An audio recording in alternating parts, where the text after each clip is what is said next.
1 Petrus 1 ayat 16 bilang gini, kuduslah kamu sebab aku kudus.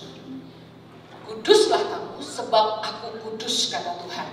Tuhan mau kita hidup kudus karena Tuhan kudus. Dalam Ibrani 12:14 dikatakan, tanpa kekudusan tidak ada seorang pun bisa melihat Tuhan. Why?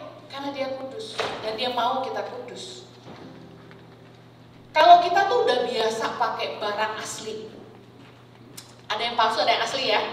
Meskipun ada yang KW Super 1, tapi Anda tahu itu palsu. Kalau Anda udah biasa pakai barang asli, Anda bisa mengenali barang palsu, setuju? So, ada satu tipe eyeshadow, saya lupa mereknya apa.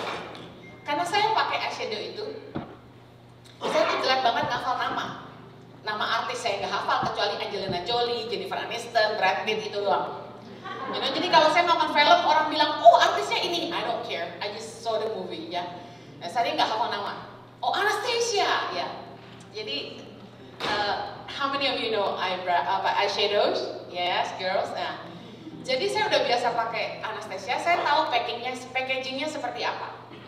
Jadi ketika saya ketemu sama yang palsu, begitu saya pegang, saya langsung tahu, oh my god, this is fake. Ngerti ya? Packingnya udah beda. Nah, saya itu pencinta kopi. Any coffee lover here? I start my morning every day with triple espresso. Yeah, with extra hot water. Tapi you know, give me a shot. Nah, saya udah biasa minum kopi itu real bean coffee. You know what I'm talking about, right? Not the instant one. I brew my own coffee every morning. I'm a barista. So, jadi waktu kita naik pesawat terbang di Indonesia, kita itu pernah dapat tiket business class ceritanya. Duduk di business class, I would expect the coffee would be good, right? Ya namanya dibayarin, kita nggak tahu berapa, but I suppose it has to be expensive, jadi harusnya better coffee. But then when they brew the coffee inside, you know that little cabin in there, saya immediately bisa smell it was instant. Begitu dia taruh di depan saya, I was so sad. I expected a better one. Begitu cium baunya, instant. Nescafe. Jojo nggak minum kopi. So guys, nggak usah kasih suami saya kopi, dia minumnya hot chocolate. Or the green tea latte that normally you drink, ya. Dia nggak minum kopi. Jadi kalau kita ke kafe,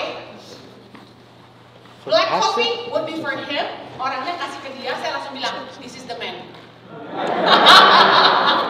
Bercanda ya. Karena orang selalu expect itu underestimate perempuan banget ya, gitu loh. Black coffee selalu ke yang cowok, saya yang hot chocolate gitu. No, I'm not a hot chocolate girl, gitu kan. Nah, saya langsung tahu ini instan. Suami saya kaget, how do you know? Come on, I brew my coffee every morning for like what? Kayaknya saya minum kopi pertama kali umur 6 tahun. 6 years old. So, like almost 40 years aku udah minum kopi.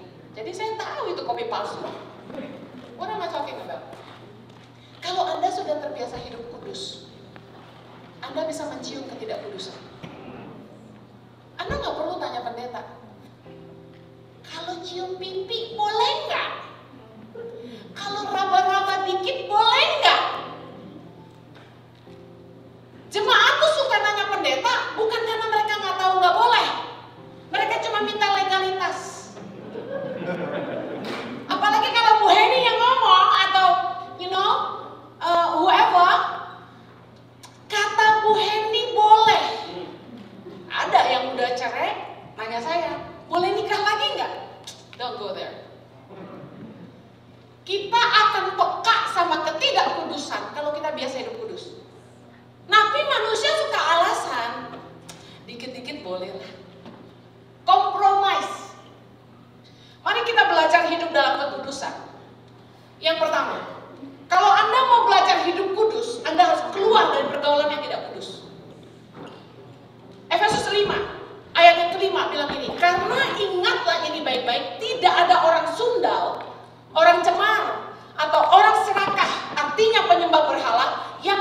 bagian dalam kerajaan Kristus dan Allah.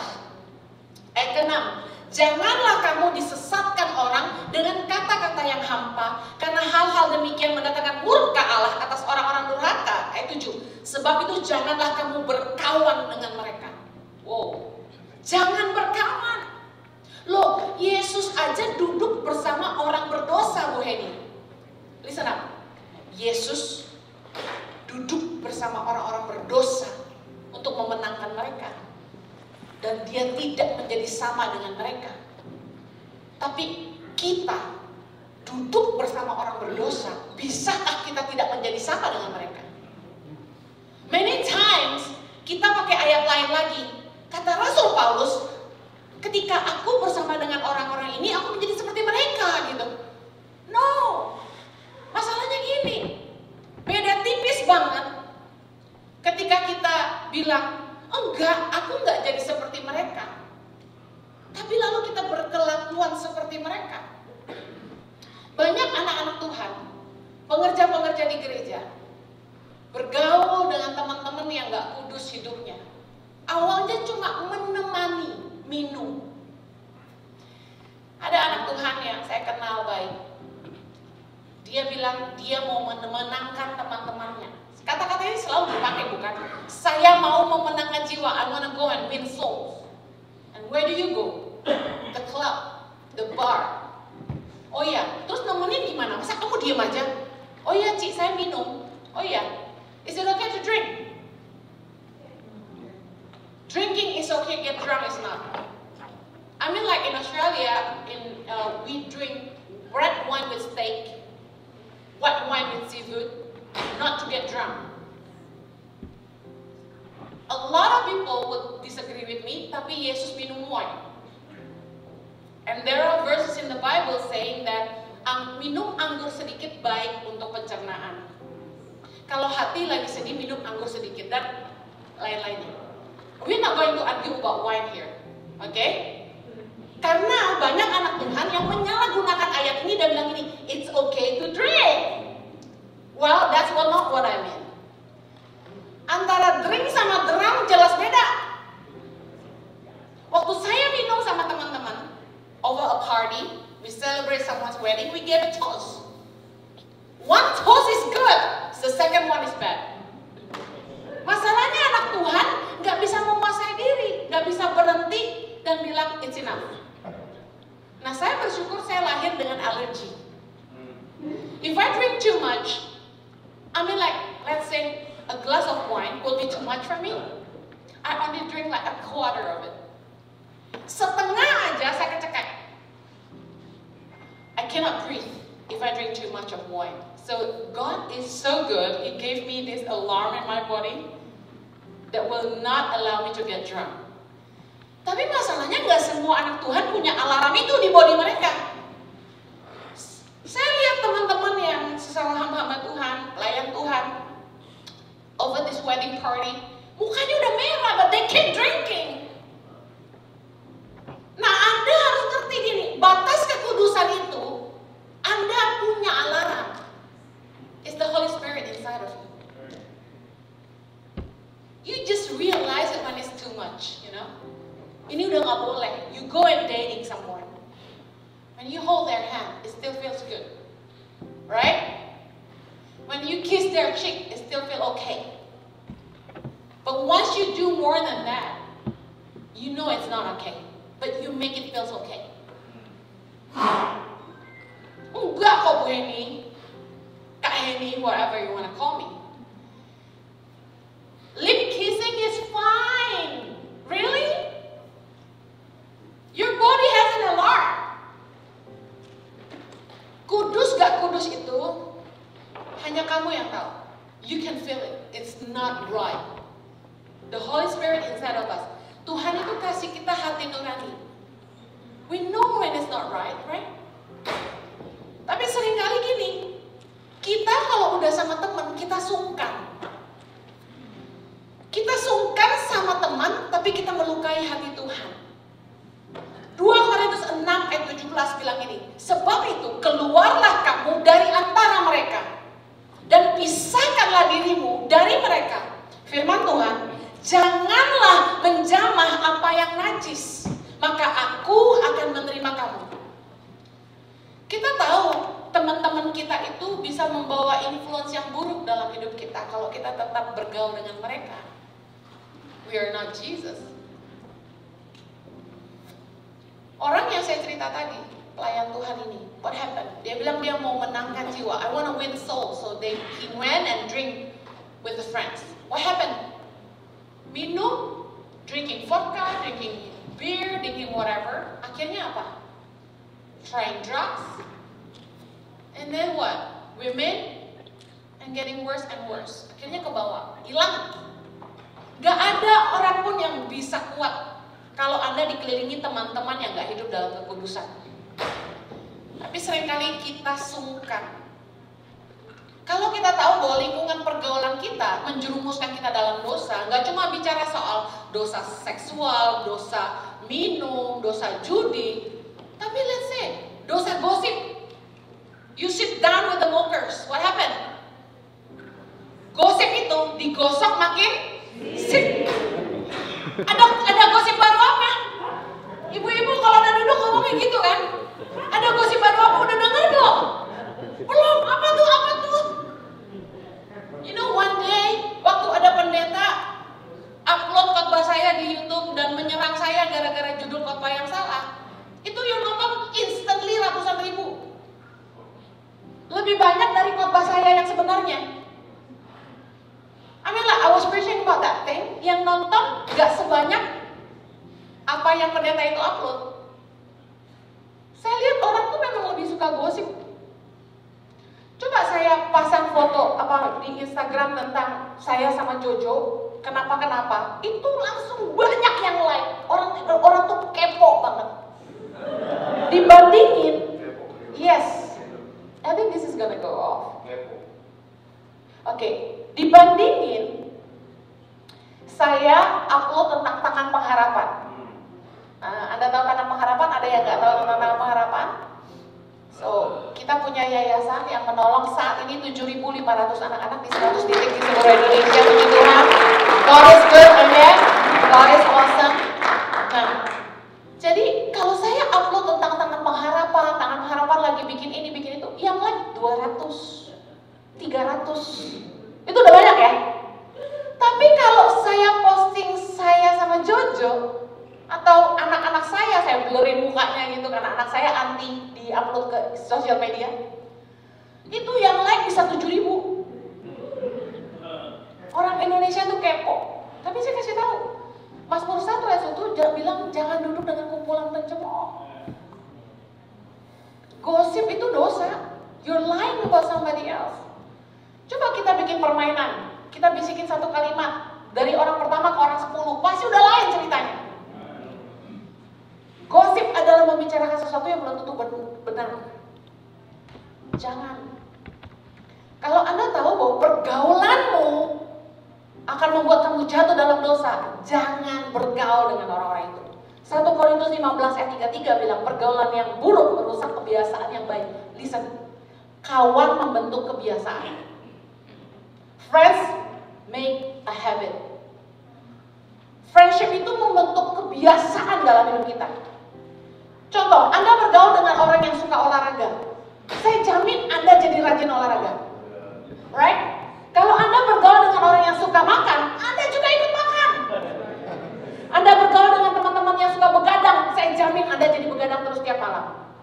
Anda bergaul dengan teman-teman yang suka mabuk, saya yakin Anda juga sehobi mabuk. Dari awalnya Anda nggak suka minum, tapi lama-lama Anda jadi ketagihan. Trying this and that. 1 Korintus 5 ayat 11. Sekali lagi Rasul Paulus menegaskan, tetapi yang kutuliskan kepada kamu ialah supaya kamu jangan bergaul dengan orang yang sekalipun menyebut dirinya saudara, di sana adalah, baca sama-sama, orang cabul, kikir, penyembah berhala, pemfitnah, pemabuk atau penipu. Dengan orang yang demikian janganlah kamu sekali-kali makan bersama-sama. Jangan makan bersama-sama, jangan bergaul, itu kuat banget tuh kata-kata itu. Artinya gini, jangan punya hubungan yang dekat. Saya tahu bahwa komunitas merupakan satu hal yang kita butuhkan dalam hidup kita butuh social life. Kita butuh punya teman-teman. Tapi listen, kalau teman-temanmu membuat kamu jatuh dalam hal-hal ini, you better change your friends. Cari komunitas baru. Nggak semua komunitas di gereja itu sehat, you know. Seriously. Ada komunitas orang-orang yang di dalam gereja justru nggak sehat. Anda kaya, tiap kali pergi makan, mereka nggak mau bayar, Anda yang bayar. Ah, yang taunya kencang suka bayarin kayaknya.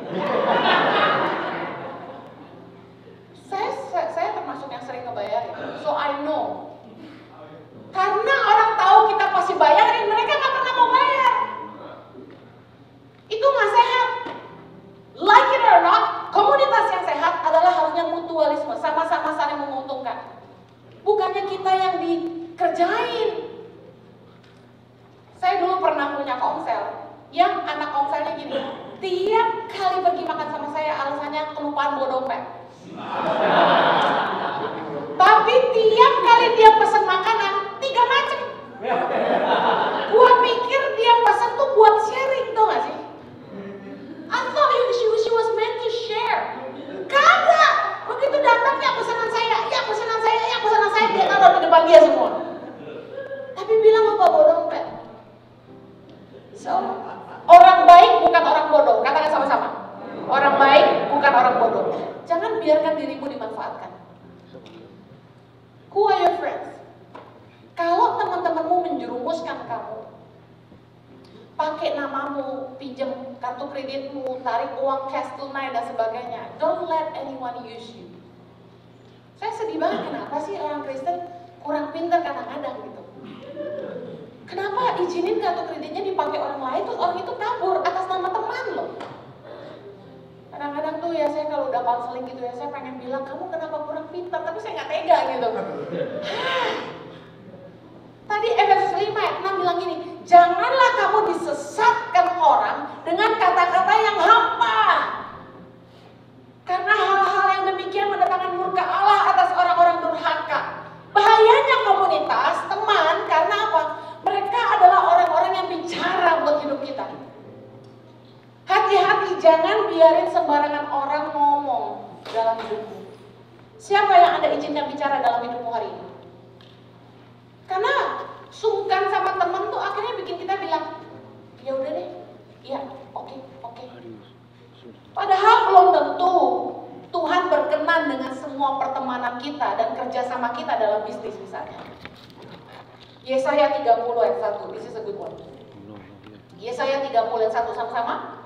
Celakalah anak-anak pemberontak, demikianlah firman Tuhan, yang melaksanakan suatu rancangan yang bukan daripadaku, yang memasuki suatu persekutuan yang bukan oleh dorongan rohku, sehingga dosa mereka bertambah-tambah. Sih?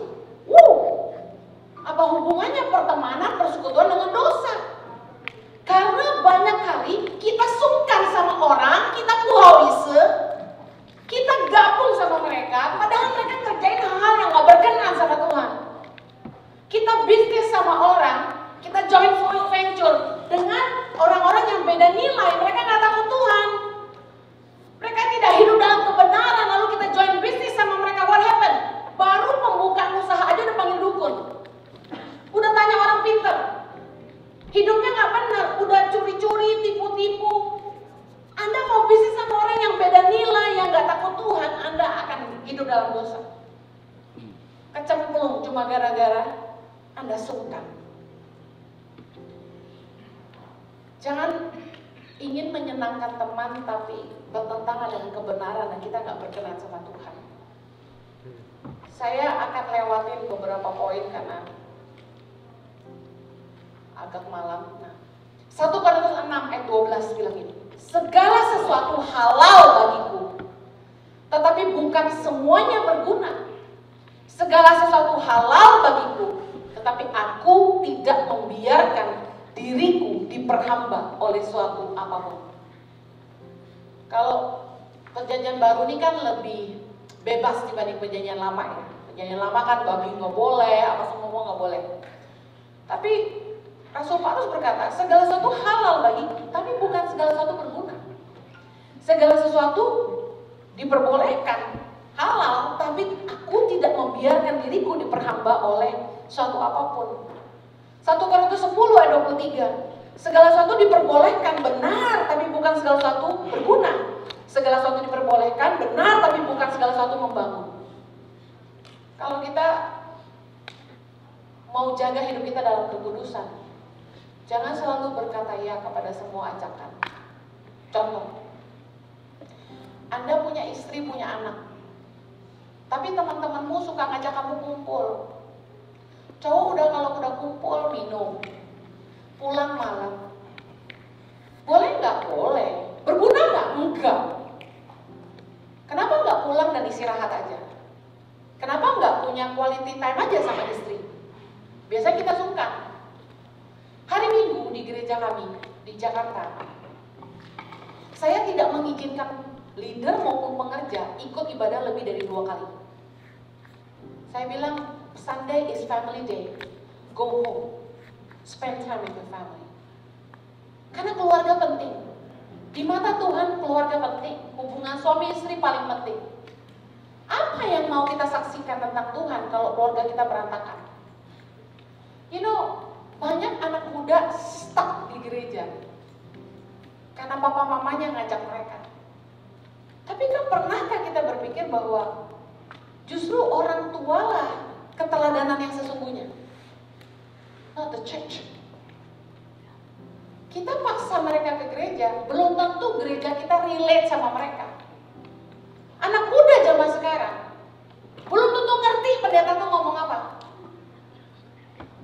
Saya tanya sama anak-anak saya, mereka umur 15 dan 18. Mereka ngomong bahasa Inggris lebih lancar daripada Indonesia. Dan saya tanya, kamu senang gak ke gereja? Enggak. Kalau mama tidak paksa kamu ke gereja, kamu mau gak ke gereja? Enggak. Try ask that to your kids. I'm serious. Kenapa begitu? Karena mereka gak ngerti. Tapi kita paksa mereka duduk dan dengerin khotbah yang belum tentu kita aja mau dengar. Anak saya ya, bilang gini ke saya cuma bisa dengar mama khotbah itu. Saya cuma ngerti kalau mama yang khotbah. Praise the Lord. Tapi masalahnya gini, karena dia anak saya udah biasa dengar saya ngomong kan. Nah kita nggak mau anak kita hidup dalam dosa, kita pengen anak kita hidup dalam kekudusan dan mengerti keilahian. Bagaimana caranya? Saya pendeta loh, saya ngomong ini. Bukan di gereja mereka belajar itu, di rumah. Orang tua harus bisa jadi display buat mereka. Papa yang setia, mama yang setia, itu kekudusan buat mereka. Ketika papa mama mereka mau rasa kekudusan Tuhan itu di mana? Di rumah. Waktu papa mama ajak mereka doa, mereka merasakan Tuhan nggak di situ? You know, anak itu saksi yang hidup. Bisa nggak anak kita lihat keilahian, our godliness? Anak saya sering ngomong ini, Chloe, ke saya, Mami, you're too godly. Mami terlalu ketuhan-tuhanan deh, Bang. You pray. Kemarin kita di LA, dia mau ke Universal. Kita kan ngisi retret, jadi saya minta temenin mereka ke Universal supaya nggak boring ikut kita retret. Nah, dia lihat di forecast, besok itu hujan seharian. It's gonna be rain all day. Dia bilang, Mami, tomorrow when we are at Universal, it's gonna rain all day. And I said, no, it's not. And he looked at me and, don't tell me that you pray. I said, yes, I pray. Mama doa, pasti nggak hujan besok. Oh, come on, dia bilang gitu. The forecast said it's raining. They found it ridiculous, you know. Padahal mereka udah tahu punya papa mama yang selalu berkata iman. Nah, besoknya, guess what? It wasn't raining at all for us di tempat retret. Praise God. Praise God. Awesome. Di Universal, tempat hujan di jalan ya, on the way to Universal was raining ya. Nah kemudian dia bilang, iya cuma training sebentar doang, mereka bilang gitu. Wow, kita bilang, see, I told you it's not gonna rain. Terus dia bilang gini, a little. Habis dia nggak percaya sih, jadi hujan sedikit. Well, what I'm saying is, belajar kekudusan, tadi kan tentang kita harus keluar dari pergaulan yang tidak kudus. Tapi bagaimana dengan anak-anak muda? How they gonna learn about this? Mama harus ngajarin anaknya tentang menjaga kekudusan. What can and cannot. Papa harus ngajarin anaknya yang laki-laki what can and cannot. And how Axel should treat a girl, Jojo have to tell him. Kita nggak bisa maksa anak kita ngerti kekudusan di gereja. You have to demonstrate it at home. Yang kedua, ini aku nggak ada di catatan. I know that the Holy Spirit wants me to say this to you. Yang kedua, bagaimana kita belajar kekudusan? Miliki ketetapan hati untuk tidak menajiskan diri. Miliki ketetapan. Sebagai anak Tuhan, kita mesti punya ketetapan hati. Katakan ketetapan hati. Untuk tidak menajiskan diri. Daniel 1 ayat 8. Kita baca sama-sama. Daniel berketetapan untuk tidak menajiskan dirinya dengan santapan raja dan dengan anggur yang biasa diminum raja. Dimintanyalah kepada pemimpin pegawai sana itu supaya tidak usah menajiskan dirinya. You know, Daniel itu sebagai pegawai raja, harusnya dia punya kepentingan. Dia harusnya takut sama raja. Ya udah dikasih makan apa, minum apa, ya makan aja. Kemudian dia harusnya berusaha ngambil hati raja. Ya udah, raja suka minum, dia harusnya nemenin minum. You get what I'm saying? Tapi Daniel lebih takut sama Tuhan daripada raja. Dan Daniel lebih mementingkan perkenanan Tuhan daripada raja. Kita, orang baik sama kita dikit aja, bayarin kita, kasih kita uang, kita udah puhoise, udah gak enak hati. Dia ngomong apa aja kita udah pasti ikut. Kita pasti sungkan habis. Tapi kita belajar dari Daniel, meskipun Daniel punya kepentingan sama raja, Daniel tidak mau menajiskan dirinya. Dan itu lahir dari ketetapan hati. Arti kata ketetapan adalah kepastian, keteguhan, keputusan yang mantap dan bulat. Banyak sekali godaan di dunia ini dan tawaran-tawaran yang membuat kita jatuh dalam dosa. Tapi kita harus punya ketetapan hati. It's not easy. You know, susah banget nolak tawaran dunia. Kita ngomong ini kayak enak banget di gereja ya. Tuhan itu baik sekali. Tidak semua dosa yang kita lakukan itu terungkapkan. Tapi masing-masing kita punya dark side, sisi-sisi gelap yang cuma kita dan Tuhan yang tahu. Saya amazed bagaimana pelayan-pelayan Tuhan yang saya temui, mereka confess ke kami. Ada yang ternyata mereka gay. Ada yang bisex. Saya nggak judge mereka, tapi saya kasih nasihat ke mereka.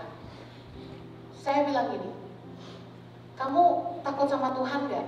Dia bilang saya takut Tuhan.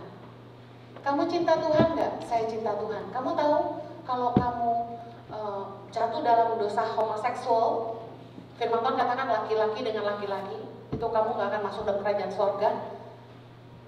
Kalau kamu mau hidup dalam kekudusan, saya bilang ini, jangan berhubungan dengan laki-laki manapun. Ini cowok ya. Dan jangan menikah sampai kamu ketemu sama perempuan yang kamu bisa cinta. Karena kami sudah pernah, suami saya memberkati pernikahan yang cuma bertahan 3 bulan. Dari konseling pranikah saya sudah mencium baunya orang ini gay. Tapi kan mereka maksa mau nikah. Yang perempuan lihat cowoknya kaya, mau aja, pacaran 6 bulan diajak nikah. Saya udah bilang, this is not right. Saya tanya yang perempuan, sebelumnya kamu kerja gaji berapa? 5 juta. Ya mantasan aja mau nikah. Karena dapat orang kaya. Tapi saya udah curiga, kenapa mesti nikah? Why so soon? Dia bilang karena orang pintar di keluarga saya bilang, kalau saya menikah tahun ini, tahun depan saya harus punya anak tuh hoki. Oke. suami saya, jangan berkati. Ini nggak bener. Tapi Sarai memang nggak boleh didengar sama Abraham.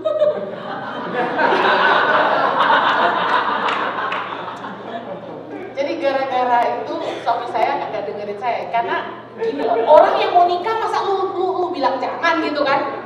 Orang mau nikah masa lu bilang jangan gitu kasarnya ya, ngerti ya suami saya maksudnya gitu. Saya bilang enggak, ini nggak benar. Benar aja, 3 bulan cerai. Kesaksiannya apa? Yang perempuan nggak pernah dipegang, nggak pernah di touch, orisinil. Saya tanya kenapa? Nggak bisa lah. Makanya, I'm sorry, kalau ada yang cover up di sini, kalian tahu kalian nggak straight. You guys maybe ada yang gay atau lesbian. I'm telling you this. Kalau kamu takut Tuhan dan kamu cinta Tuhan dan kamu percaya bahwa the Bible is the truth, jangan nikah sampai kamu ketemu sama lawan jenis yang kamu cinta. Barang siapa ingin mengikut aku, kata Yesus, harus menyangkal dirinya, pikul salibnya, dan ikut aku. Kalau memang menjadi seorang yang tidak menikah adalah salib yang harus kamu pikul, so be it. Nikah belum tentu bahagia kok. I'm telling you this wholeheartedly. Nikah belum tentu bahagia. Banyak harganya. I'm serious. Saya kalau udah kok Yesus aja bahas kan. Sampai murid-muridnya bilang ya kalau kayak gitu nggak usah kawin aja. Benar nggak? Murid-murid Yesus aja dengerin Yesus ngomong frustasi. Mending kalau kayak gitu ceritanya nggak usah kawin aja. Jangan pada pura-pura. Gua tuh pendeta paling sakit kepala kalau selingin orang nikah. Siapa bilang nikah pasti bahagia? Ada di sini yang bisa jamin nikah pasti bahagia, angkat tangan. Oh my God. Harganya mahal banget tau gak? Besi menajamkan besi. Kita makanya mengkilap semua jidatnya. Penuh urapan. Amin. You know, keselamatan adalah kasih karunia. Tapi keputusan untuk hidup kudus harus lahir dari hati kita yang mengasihi Tuhan. Amen. Anda harus punya ketetapan hati. Enggak, gua gak mau hidup dalam dosa. Efesus 5 ayat 3 bilang ini, tetapi percabulan dan rupa-rupa kecemaran atau keserakahan. Enggak cuma soal seksual, tapi keserakahan adalah dosa. Disebut saja pun jangan di antara kamu sebagaimana sepatutnya bagi orang-orang kudus. Demikian juga, listen up anak muda, perkataan kotor, yang kosong dan yang sembrono.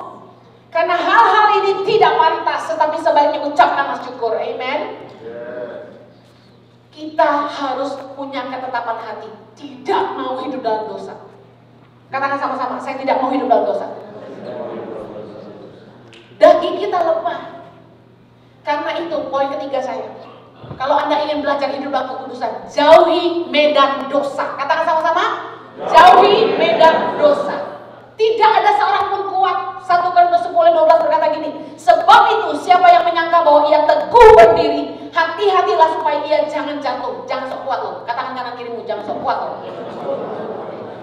Yesus berkata dalam Markus 14 ayat 38, berjaga-jagalah dan berdoalah supaya kamu jangan jatuh ke dalam pencobaan. Sama-sama, roh memang penurun tetapi daging lemah. Hey, wake up, sadarlah dan akuilah. Banyak orang munafik berpikir, enggak, gua kuat. Enggak, lu gak kuat. Daging lemah. Apa kelemahanmu? Cuma kamu yang tahu. Setiap kita itu punya kelemahan, gak ada Superman di sini. Apa kelemahanmu? Jangan mendekati hal-hal yang bisa melemahkan kita dan membuat kita jatuh dalam dosa. Saya kasih contoh, Anda mau diet, jangan lihat postingan makanan terus dong. Katanya diet, tapi lihatnya foto makanan ini, foto makanan itu. Udah gitu lihatnya jam 11 malam. Jadi lapar. Saya naik 15 kilo pandemi, you know.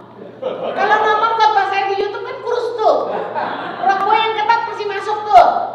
Ini udah enggak. Separuh masuk ya. Makan apa saya? Indomie Korea yang pedes yang warna hitam. Racun itu. Itu ya, sekali makan ketagihan loh. Lagi nonton Netflix malam-malam, lagi pandemi itu tiba-tiba susah tidur. Ada yang gitu juga nggak? Mungkin karena boring gitu loh. Udah doa, udah segala, udah boring saya. Mulai tiduran, nonton Netflix gitu ya, nonton film seri-seri gitu. Nah, begitu nonton Netflix, kok inget Indomie Korea kemarin? Makan lagi. Nah, harusnya kalau daging kita lemah, jangan ke dapur.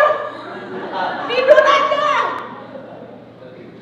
Udah dipikirin. Dosa tuh sebelum kejadian udah dipikirin. Udah di planning, bener nggak? Kayaknya begini asoy nih gitu ya. Udah diingetin, udah dibayangin tuh. Saya kasih tahu ya, rumput tetangga itu lebih hijau dari rumput kita. Biasanya kita tergoda tuh lihat, wih, tuh orang suami yang setia, suami yang mengerti prioritas, suami yang baik dan tanggung jawab, ganteng pula gitu ya. Terus lihat istri orang, kinclong banget. Lah bini gue keriting begini. Aduh, dia mah ampun tuh mulus amat. Bodinya bagus amat. Udah lihat rumput tetangga terus, bener nggak? Gue kasih tahu rumput tetangga lebih hijau soalnya bayarnya mahal. Jadi kalau Jojo udah mulai ngomong sayang, dulu kamu kurus loh. Saya akan bilang gini, Jojo kalau mau aku cepat kurus bisa bayarin ke slimming treatment. Kalau enggak sabar, ya masih kurus, on the way there. Nah ini gue 10 hari di US makannya burger mulu. Gimana mau kurus? Kayak udah enak, makanya tadi semangat makan nasi. Kita pengen hidup dalam kekudusan. Kita harus sadar kelemahan kita apa. Kalau misalnya Anda adalah istri yang kesepian, jangan telepon pacar lama. Jangan pulang kantor nebeng teman kantor cowok. Are you going on the way there? Enggak. Ya udah, separuh jalan gue balik lagi. Ikut aja. Jangan cari gara-gara. Gak ada seorang pun kuat. Yang laki-laki apalagi? Firman Tuhan sudah berkata, tidak baik laki-laki sendirian. Seorang diri gak bagus. Makanya kata Tuhan, aku akan menjadikan seorang penolong bagi dia yang sepadan dengan dia. Nah, sepadan itu sebenarnya apa tau gak? It's funny. Setelah Tuhan berkata, tidak baik laki-laki itu sendirian, aku akan menjadikan kepada penolong yang sepadan dengan dia. Tuhan menciptakan apa setelah itu? Salah. Tuhan menciptakan binatang-binatang. Baca Alkitabmu. Jadi penolong itu dogi. No, I'm serious. Look at your Bible. Lalu Adam memberikan nama kepada binatang-binatang itu, tetapi dia tidak menemukan penolong yang sepadan dengan dia. Why? Karena Adam gak bisa ngomong sama gajah. Adam gak bisa bercanda sama ayam. Adam gak bisa kitik-kitikan sama ular. Gak sepadan. Lalu Tuhan membuat Adam tertidur, mengambil tulang rusuknya, bukan tulang kakinya, dan membangunkan seorang perempuan. Nah, berarti kata sepadan bagi Adam adalah perempuan yang bisa diajak ngomong, nyambung. Udah berapa banyak saya konseling pernikahan, laki-laki yang ngomong ke saya, istri saya blow on. Diajak ngomong gak nyambung gue. Saya ngomong apa, dia ngomong apa, diajak ngomong gak enak. Cowok tuh logika banget. Buat mereka suka cewek pinter, tapi gak suka dikadalin. Ya kan? Istrinya harus cantik, pinter, ngurus rumah, bisa ngasih anak, bisa pinter masak, semuanya. Ini sih womanizer banget ya. Tapi listen up, Anda tahu apa yang bisa membuat Anda jatuh. Jangan mendekati hal-hal yang melemahkan Anda. Kalau menurut Anda dekat dengan teman perempuan ini bahaya buat Anda, nggak usah dekat-dekat. Dan yang paling benar, suami istri bergaul sama-sama. Jangan sampai suami kemana, istri kemana. Ada di sini yang pasangannya di Indonesia udah ditinggal 7 tahun, 8 tahun, 10 tahun. Ulang kamu. Kalau Tuhan berkehendak kamu ada di Amerika, visamu udah di-granted. Tapi kalau kamu sampai 5, 10, 15 tahun gak dapat visa, mungkin kamu maksa. Karena salah satu tanda penyertaan Tuhan adalah penyediaan Tuhan. If God is willing, He will grant you immediately. Jehovah Jireh, Allah yang menyediakan. Visi dari Tuhan adalah penyediaan. Itu nomor satu. Jadi kalau sampai visa nggak dapat dan Anda tetap maksa di sini ninggalin pasangan dan anak-anakmu di Indonesia, Anda maksa. Itu bukan Tuhan, itu kamu. I'm serious. Saya kemarin pelayanan di LA, ada yang ninggalin suami dan anaknya 7 tahun. Gue disuruh udahan ya. Rugi loh, kan gue jarang ketemu.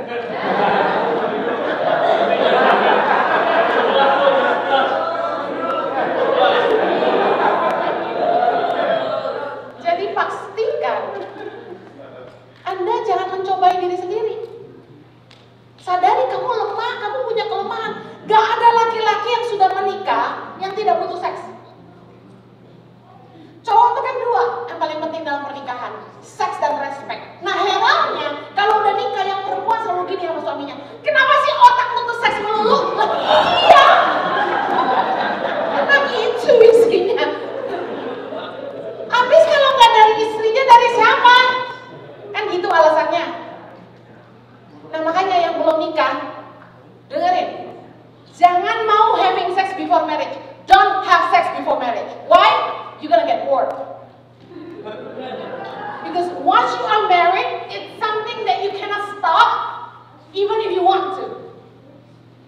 So before married, no sex. Karena sex is something. It only lasts a few minutes. It costs you a lifetime. Banyak orang yang denial terhadap kebutuhan ini. Padahal salah satu problema terbanyak dalam pernikahan adalah hubungan seks. Ada istri yang konseling sama saya, ini mengagetkan. Biasanya suami-suami itu kalau udah ketemu saya, gue ini istri saya tuh nasehatin tuh, gak mau tuh melayani saya. Alasannya capek, anak tidur sekamar. Apalagi Ibu Heni tahu selama dia hamil 1 tahun saya gak hubungan seks katanya. Curhatnya ke gua. Soalnya mereka dengar khotbah saya ngajarin perempuan-perempuan tentang melayani suami gitu kan. Ada perempuan yang marah sama saya. Bu Heni tahu suami saya tuh seks mania. Sehingga gara-gara khotbah Bu Heni saya tambah disiksa. Psycho juga suaminya. Khotbah saya itu kan untuk perempuan-perempuan yang malas melayani. Nah, yang saya bilang udah nonton belum khotbahnya yang saya bilang kalau tidur jangan kayak tentara. Yang udah nonton itu angkat tangan? Belum, berarti Anda belum nonton di YouTube saya. Nonton dong, jangan lupa subscribe. Jangan lupa subscribe.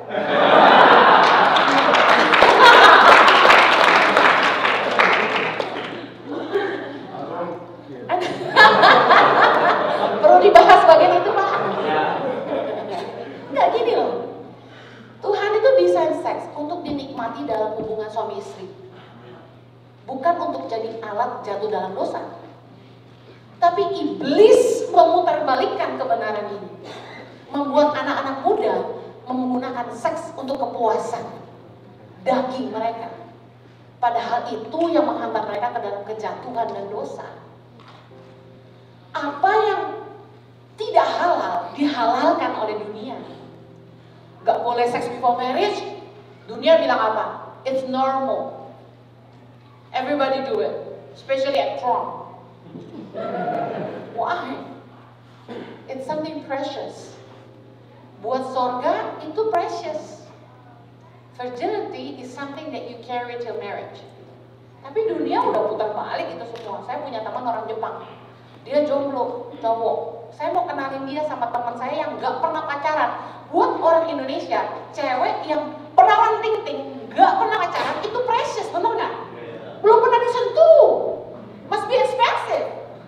Gak taunya ketemu sama orang Jepang, dia bilang, saya dengan bangga ceritain, I'm going to introduce you with my friend, she's not married, she never had a boyfriend. Oh no, thank you.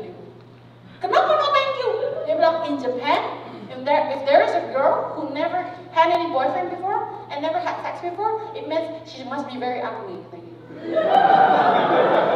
I said, what? Ada lagi teman saya cewek dari Shanghai. Dia bilang ini, orang Shanghai bilang ini, oh, in China, we live together with our boyfriend. Because if I don't give sex to him, he will ask sex from someone else. Wow! Lihat bagaimana iblis memutar balikkan kebenaran. Menggunakan seks sebagai alat untuk menjebak orang dalam sebuah hubungan. Perempuan kayak nggak ada harganya. Kalau nggak bisa melayani dalam hubungan seks kayak nggak bernilai gitu. Saya pernah sekolah kitab di Hillsong. Guru saya namanya Robert Ferguson. Hari ini jadi senior pastor di Hillsong. Dia bilang ini, dia bikin komitmen sama istrinya. Dan ini yang membuat istrinya secure. Dia punya istri yang tidak cantik. Dia bikin istrinya yang tidak cantik itu merasa aman. Tahu nggak dia ngomong apa? I will still love you, even if you don't have sex with me. Bisa nggak laki-laki ngomong gitu? He's amazing. Istrinya secure banget. Kenapa tau nggak? Kenapa tau nggak bapak-bapak? Istri Anda perlu dengar Anda ngomong gitu. Karena rasanya gini loh. Kita tuh sebagai perempuan kadang-kadang merasa kita cuma dipakai. Apalagi ada suami-suami yang memaksa. Ini kita ngomong soal seks ya, supaya Anda nggak jatuh dalam dosa. Saya coba kasih. Alasan laki-laki kenapa main perempuan di luar? Karena istrinya nggak mau melayani dia. Nggak mau melayani apa? Oral misalnya. Laki-laki seneng diperlakukan seperti itu. Karena apa tuh nggak? Karena nonton film porno. Coba Anda meletakkan penghargaan seperti kata firman Tuhan, menghormati istri sebagai tempat pewaris dari kasih karunia. Kalau Anda menghargai istrimu, Anda tidak perlakukan dia serendah itu. Kalau bayangkan gini, bapak-bapak, Anda punya anak perempuan. Bayangkan anak perempuanmu itu, kalau sampai dia nikah, suaminya paksa dia orang. How would you feel? Sebenarnya bukan urusan istrimu mau atau tidak, tapi perasaan dilecehkan, direndahkan itu sakit. You push her head down to do it for you. Itu sangat menyakitkan. Bukan soal, gue udah kasih lo duit, gue udah hidupin lo, you bilang to me, do it for me. Bukan gitu. Seks itu harusnya enjoyment, both husband and wife. Dinikmati suami istri. Kalau istrimu malas berhubungan, you should ask why. Saya mau tanya, kalau Anda makan ayam goreng lengkuas pakai sambal kecap, itu enak sama nasi, Anda mau makan lagi nggak? Gue paling suka nasi bebek, bos. Bumbu kuningnya itu, kalau diaduk ke nasi, mantep banget. Saya pulang ini, saya mau makan nasi bebek. 2 bungkus. Guys, sesuatu yang enak itu kita mau lagi. Serius? Kenapa istrimu malas? Soalnya gak enak.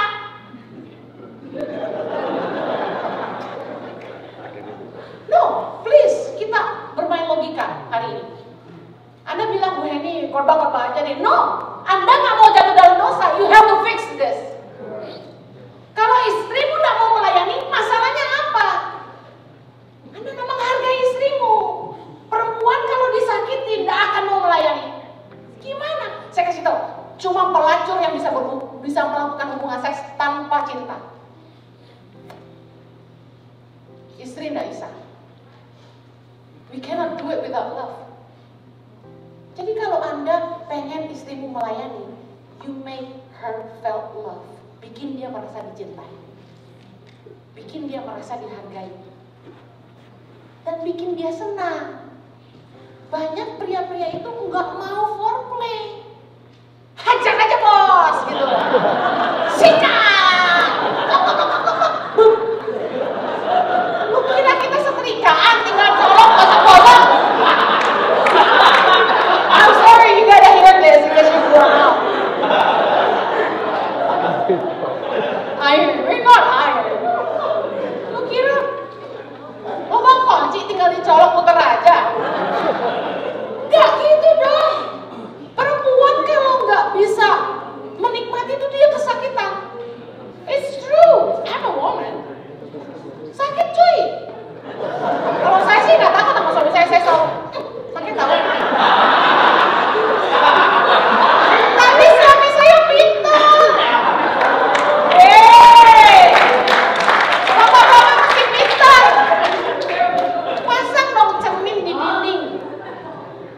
cermin dong di sebelah ranjangmu.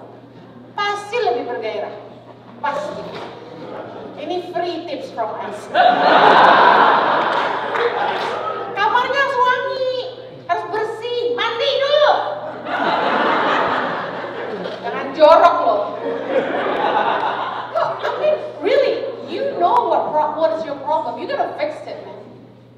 Anda mau hidup dalam kekudusan, the real thing. The Bible says kamu harus kudus seperti aku kudus. Tuhan kudus, kita harus kudus. Nah, kita nggak boleh mendekati medan dosa. Nah, medan dosa kita apa? Dalam pernikahan yang paling nomor satu jadi problem adalah salah satunya seks. Kedua, uang.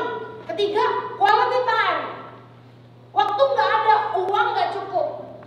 Banyak laki-laki yang merasa kalau istrinya gajinya lebih besar, merasa direndahkan. Tapi ada juga laki-laki yang nggak mau kerja, istrinya yang kerja. Zaman sekarang, saya bilang ini, tidak masalah bapak jadi bapak rumah tangga. Kalau memang dia lebih pintar ngurus anak dan ngurus rumah, lebih pintar masak. Mungkin, saya bersyukur sih Jojo nggak kayak gitu ya. Jojo sih laki-laki banget. Tapi kalau ada yang tipenya seperti saya ini kan tipe dominan. Tapi saya bersyukur dapat suami yang lebih dominan. Dominannya seperti apa Bu Heni? Pertama, Jojo lebih galak. Casingnya doang dia senyum-senyum. I'm serious, ask my kids. Nomor tanya staff saya. He's the boss in the house and the office and the church. Aku kalah. Number two, he rule over my life. Dia ngatur hidup saya. Sampai saya bisa ke Philadelphia ini karena dia ngatur. Karena sebenarnya ini family holiday, bos. Number three, suami saya itu nggak bisa saya kasar sama dia. Saya naik nada tinggi sedikit aja, dia udah marah. Makanya saya marah di khotbah. Serius. Nah, jadi kalau dalam pernikahan ada masalah seperti keuangan, seks, quality time, whatever, kita harus face ini. Kalau nggak rumah tangga kita nggak bahagia. Kalau rumah tangga nggak bahagia, ini celah. Dalam hidup kita ada celah-celah yang nggak boleh terbuka. Celah soal hubungan, celah dalam keuangan. Jadi gini, dalam pernikahan, saya selalu cek. Oke, keuangan kami aman, seks kami sehat, relationship bisa ngomong, meskipun dia galak tapi dia baik. Ya.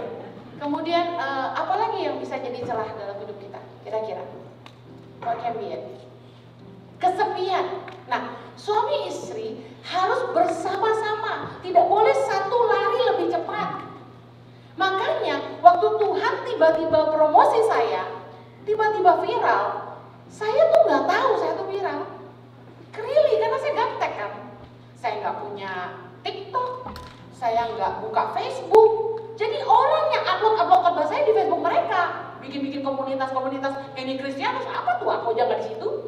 So I don't even know bahwa saya viral. Sampai saya ke supermarket beli ikan salmon, ada ibu-ibu di sebelah saya pakai masker, dia bilang gini, Ibu Henia. Hah? Saya bilang, kok ibu tahu? Saya kan pakai masker. Saya hafal suaranya. Saya tiap hari masak dengar ibu-ibu khotbah. Oh, really? Wow, thank you. Oke, terus ke SHR beli Christmas tree. Lagi pilih. Ibu Heni. Saya itu aslinya introvert. You won't believe it, right? Saya didatengin orang, saya ngumpet. Saya pura-pura cari kopi, saya lari. Terus saya cerita sama cucu, itu tadi ada orang lambai-lambai gua loh. Really? Ya kamu lambai balik dong, itu jemaat kali. Gak kenal aku. So I hate myself. Jadi saya tuh introvert aslinya. Tapi saya belajar, udah kalau orang lambai, orang senyum, gua balas aja. Gitu. Udah terlatih sekarang. Halo ibu ini. Gitu, udah bisa. Kalau awalnya saya kaget-kaget, ini kenapa pada panggil gua? Akhirnya saya dikasih tahu teman-teman. Nih khotbah kamu nih masuk ke WO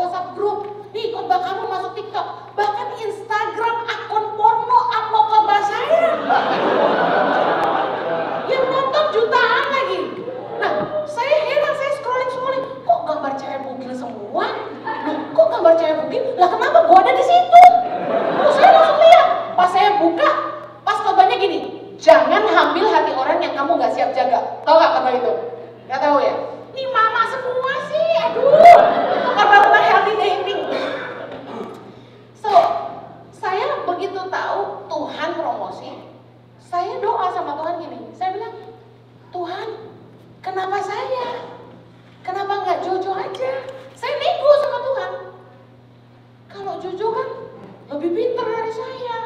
Dia ini doktor teologi ya, udah PhD kan kamu sayang ya? Hah, kamu udah S3 ya? Udah lewat S3 ya, apalagi itu namanya?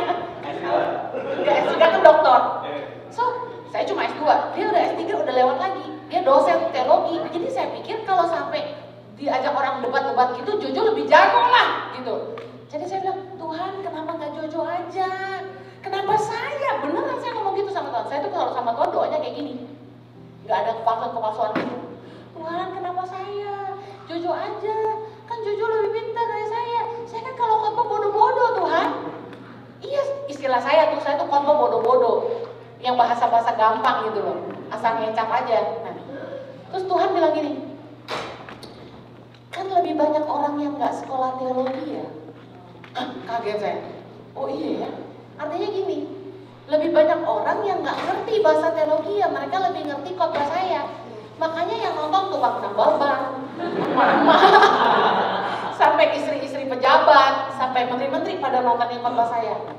Saya bersyukur. Nah tapi di waktu Tuhan mulai promosi ini, saya sertakan suami saya. Saya ajak dia bantu saya. Saya bilang, Jo, ini YouTube, saya nggak ngerti loh, ini gimana ini? Saya bilang, kamu bantu dong, kamu bikinin dong. Akhirnya kita sama-sama maju, kita berangkat sama-sama, sampai sekarang kalau kemana-mana sama-sama. Dan kalau orang mau minta foto sama saya bilang, sini sayang, foto sama-sama. Kecuali ibu-ibu ya udah biar aku aja gitu. Saya bilang, ayo Jo. Karena seringkali gini, banyak hamba Tuhan yang lari kecepatan, istrinya ketinggalan di belakang.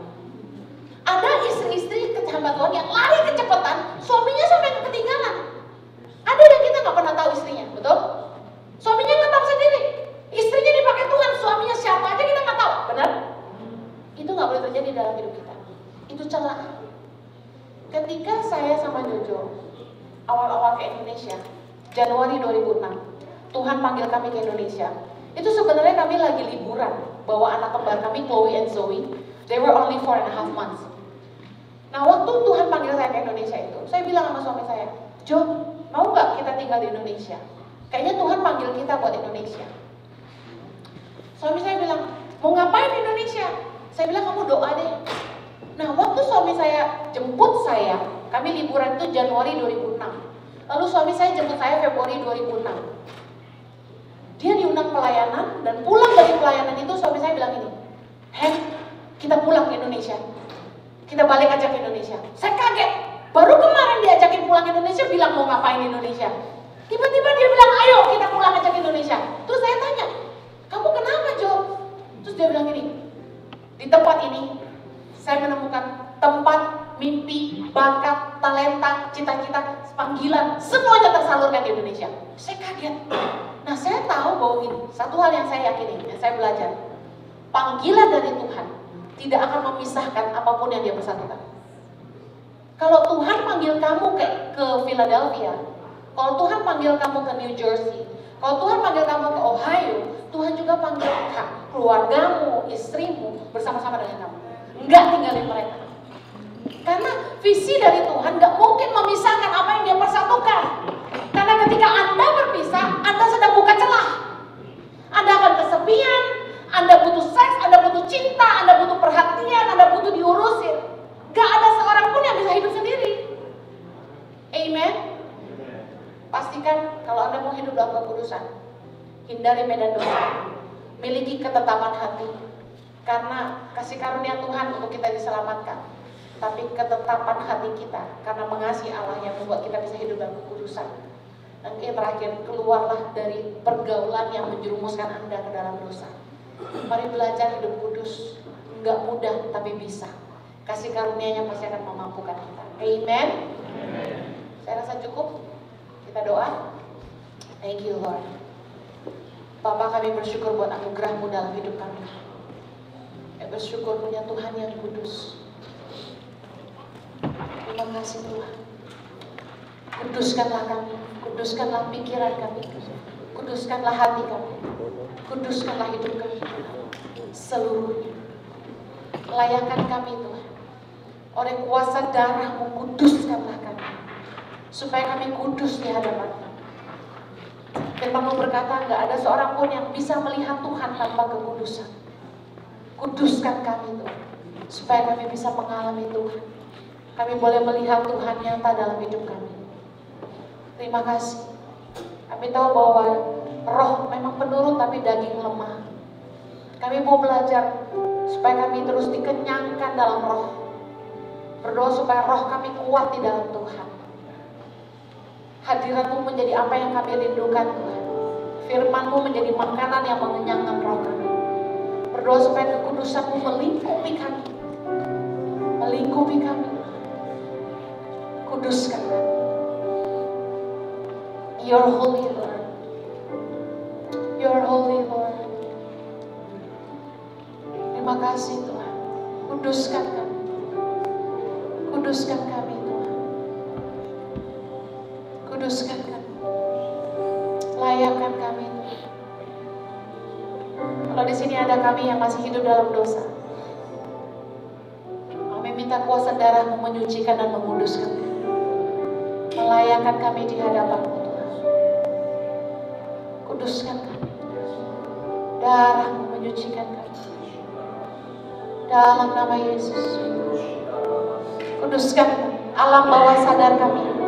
Mari Anda yang sering nonton film porno, Anda yang sering mendengar hal-hal yang najis, berdoa minta Tuhan kuduskan pikiran. Kuduskan pikiran. Supaya apa yang kau pikirkan kudus. Apa yang benar, apa yang mulia, apa yang kudus, apa yang suci, itu yang kau pikirkan. Di dalam nama Yesus, kuduskan kami Tuhan. Kuduskan kami. Layakkan kami Tuhan. Terima kasih. Terima kasih Bapak. Mampukan kami untuk hidup kudus. Kekudusan-Mu melingkupi kami. Kami boleh mencintai kekudusan. Lebih dari perkara-perkara dunia. Lebih dari perkara-perkara daging. Kami mau meninggalkan dosa.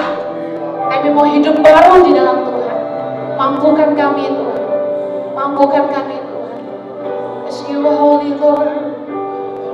You are holy. Thank you Lord. Engkau kudus Tuhan.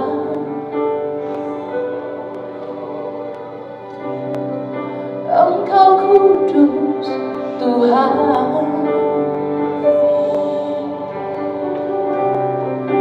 Engkau kudus Tuhan.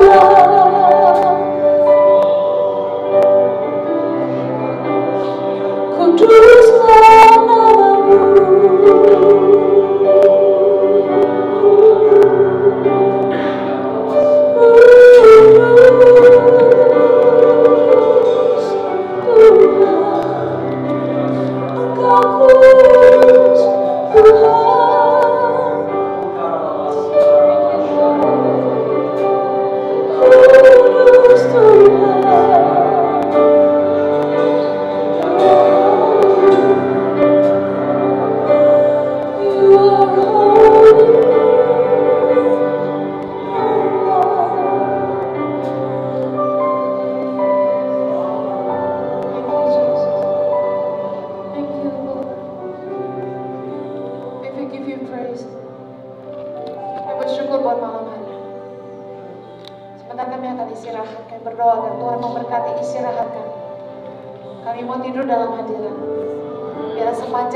Terima kasih untuk setiap firman yang ditaburkan sepanjang hari ini. Terima kasih untuk roh yang dikenyangkan.